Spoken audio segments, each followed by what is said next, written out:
After the Rwandan genocide, Kofi Annan appealed to the General Assembly, the UN General Assembly, saying, how do we overcome this challenge between sovereignty and humanitarian intervention? Because every time we see something like this, the country says, internal issues stay out.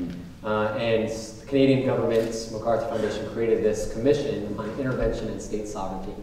And they produced this report called Responsibility to Protect. And it sort of looked at how can we get better as an international community, as well as domestic, at preventing and stopping these things. And they look at it at a continuum. So it's prevention, reaction, rebuilding.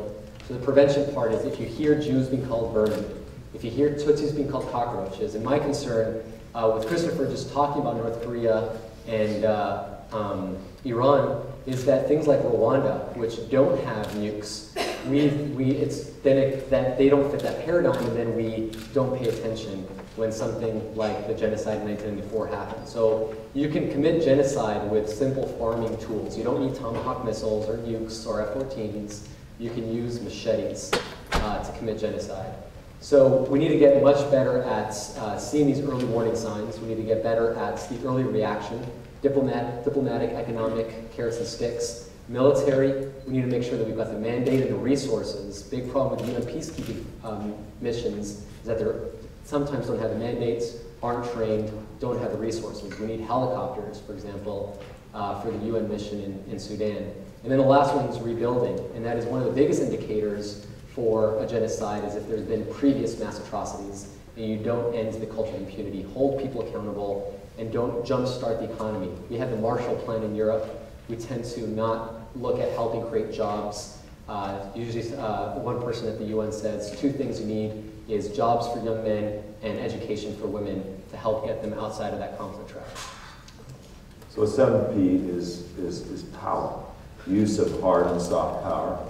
You know, the worst atrocity, diplomatic atrocity I hear on a daily basis in Washington from every person I talk to in the White House and in Congress is the United States no longer has any leverage in the world. That's a gross underestimate of the United States, this most powerful nation in the world's continuing ability when we wield the tools that we have and for purposes that we really want to accomplish. I feel that that is a vast underestimation of what we can do. So using the tools that are in our disposal, hard and soft, our tools of power, and willingness to use them in defense of human rights of the nature we've talked about already would be another P I'm throwing there since we're trying to alliterate.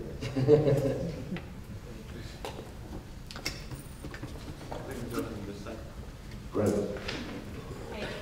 My question is more about after genocide has happened, specifically kind of talking with examples from Rwanda, kind of aimed at John Prendergast, right?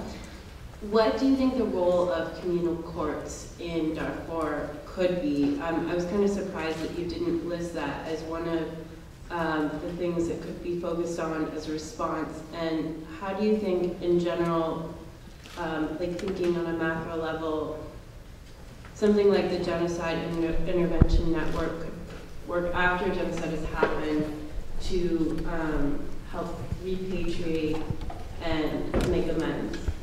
Well, you heard from what I was saying in the talk, I don't believe the genocide has ended in Darfur. It was just being undertaken by the mean.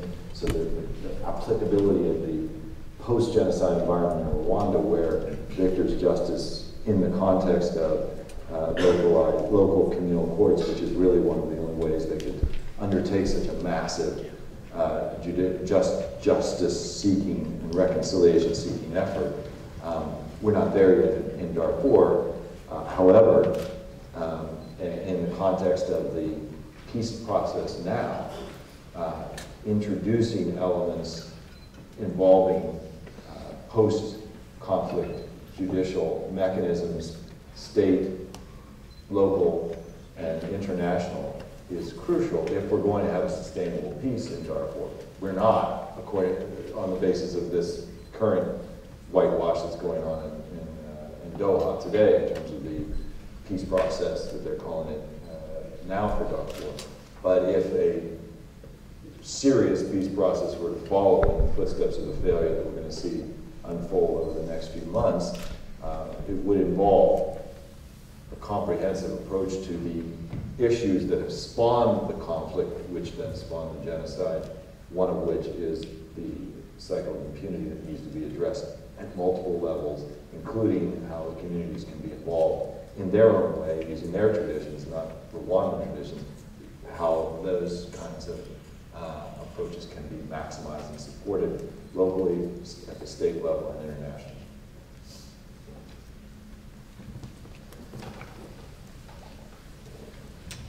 Yeah, Mark, I was especially taken by the word permanence you use in terms of institutionalizing the movement. Obviously, to a certain degree, that's mobilizing people to be permanent with it and also getting a fluid enough labor force to help you along at various times of the way.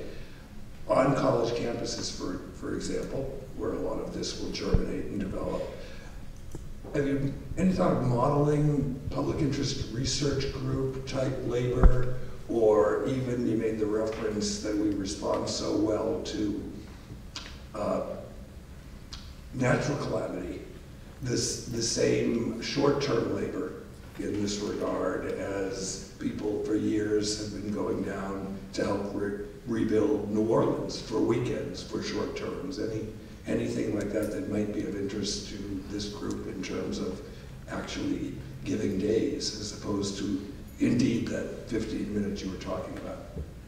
Yeah, that's a great question. So we've studied a lot of how other groups mobilize on their issues. So we've met and researched the NRA, Move On, Sierra Club, APAC, Focus on the Family, looking at what are the best practices that they use to mobilize citizens to pressure their policymakers.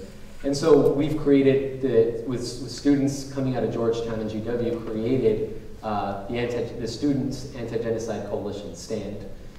So there's tiers of engagements where you can give 15 minutes a week, or you can become a chapter leader. You can get involved in our student board, so it's by and for students.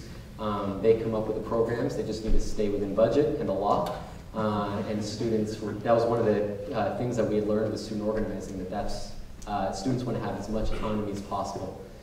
So we do multiple things throughout the year. We've got campaigns, like some of the events I mentioned, that people can give days. As you're hearing, it's weird, but April is a month that every major genocide is commemorated. The Holocaust, Cambodia, Armenia, Sudan, all have many days that you can take action to commemorate. Take action. Sorry? In the wasteland, TSA begins by saying April is the crow's month. Why is it beyond his ears? So there's that. We also team up with Enough and Saved Our Four and hold a national conference in the fall. So we had 1,000 people come in November. We're going to do it as often as people want to come to DC, train them on how a bill becomes a law, how to organize, how to fundraise, how to write op-eds. And then we do that the first 2 days. They hear from experts talking about the areas of mass atrocities. And then the third day, we set up appointments for them to go on Capitol Hill and lobby their members of Congress. And in fact, between March 29th and April 9th, we've got all these days, we've got